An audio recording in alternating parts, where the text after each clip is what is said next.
For 5 long years, Kiko the African grey parrot had been silent. Not just quiet, silent. He was a rescue brought to the avian sanctuary after being discovered in a police raid on an abandoned property.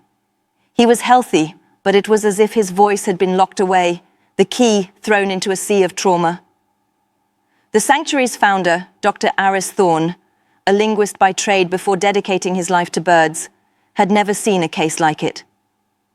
Kiko would watch, he would listen, his intelligent eyes taking everything in, but he would not utter a sound. Then, one Monday morning, it started. It was a single word, a harsh, guttural squawk that sounded like "here." He repeated it, over and over, his voice raw and unused. "Here, here, here." The staff was ecstatic. Kiko was finally vocalizing. They showered him with praise and treats, assuming it was just a random sound, a breakthrough in his recovery. But the word didn't stop. For days it was the only sound that came from Kiko's beak. From dawn until dusk, the sanctuary echoed with his strange, repetitive cry. "Here, here, here." The initial joy faded into concern. The word was always uttered with a frantic, desperate energy. It wasn't a happy sound.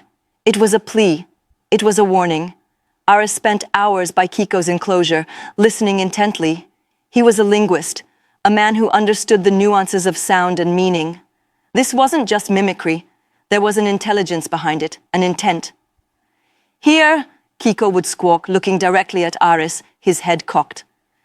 It sounded like the English word "here," but it felt wrong.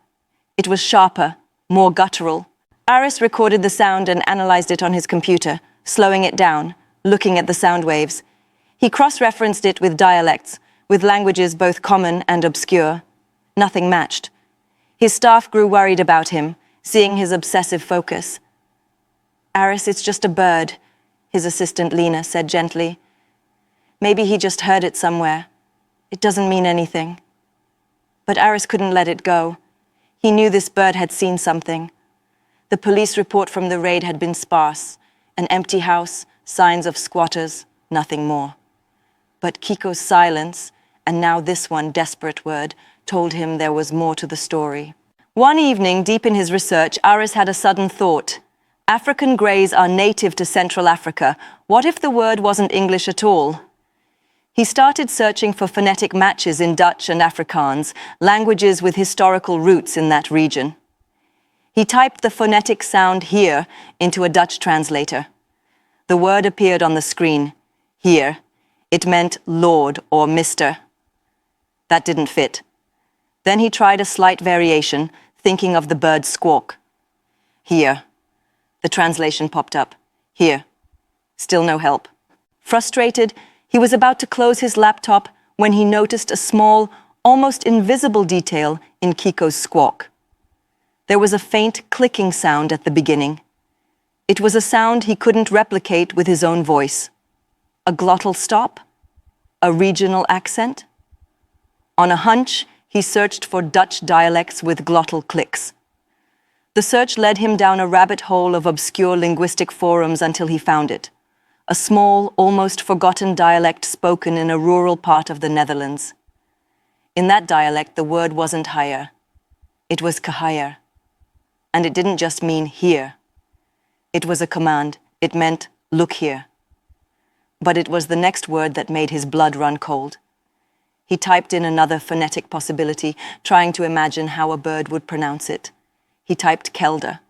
The translation appeared, basement or cellar. Kahir, kelder, look here, basement. Aris froze. His mind raced back to the police report, an abandoned property, no mention of a basement. He grabbed the phone and called the local police department, his voice trembling with a mixture of excitement and fear. He knew how insane he sounded. "I know this is unusual, but I'm calling about a case from 5 years ago. An abandoned house on Elm Street. I have a witness, a parrot." There was a long silence on the other end of the line, followed by hesitant questioning. But Aris was insistent. He explained his linguistic analysis, the desperation in Kiko's voice, the meaning of the words. He begged them to just go back and look, to just check for a basement. Finally, worn down by his conviction, the desk sergeant agreed to send a patrol car, more to placate him than anything else. 2 hours later, Aris's phone rang. It was a detective. His voice was grim. "Dr. Thorne," he said, "you were right." They had gone back to the house. Behind a false wall in the back of a pantry, hidden beneath a rug, they had found it, a locked door leading to a small hidden cellar. The previous owner of the house had been a suspect in a disappearance case, a local man who had vanished without a trace 6 years ago.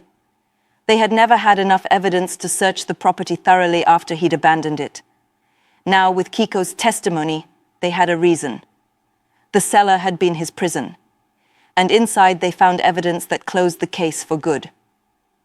Kiko, the silent parrot, hadn't just been a pet. He had been the sole witness to a terrible crime. He hadn't been screaming here. He had been giving a command, a clue, a desperate plea for someone to listen. "Look here, basement." The day after the discovery, Aris walked into the sanctuary.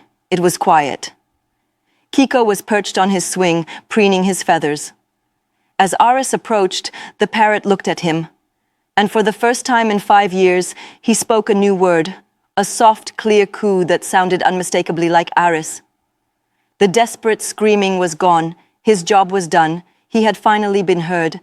Sometimes a single voice, no matter how small or strange, holds the key to unlocking the darkest secrets, and justice can be found in the most unexpected of words.